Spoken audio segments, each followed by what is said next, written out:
Nakasakay ka na ba sa Roro? Yung mga sasakyang pandagat na naghahatid ng mga truck, kotse, tricycle, papunta sa isla.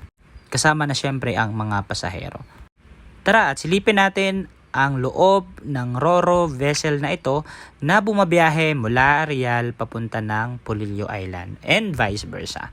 Hindi nga lang pala iisang Roro ang bumabiyahe mula sa Real papuntang Polillo Island. Marami silang Roro na bumabiyahe dito at may oras lang ng biyahe. Star Horse nga pala itong nasakay namin na Roro papunta ng Real. At talaga napakaganda nung kanyang loob, talagang aesthetic, meron siyang sariling canteen.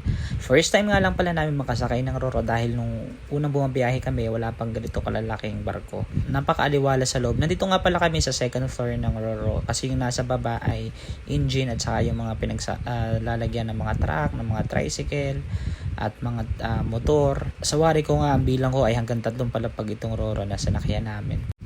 Talagang napakagandang sumakay dito, talagang hindi mo mararamdaman na nasa dagat ka. Walang kagalaw-galaw, lalo na at napakalantap ng dagat ngayon. Konti nga lang pala kaming pasahero na sumakay dito pauwi ng Real, Quezon.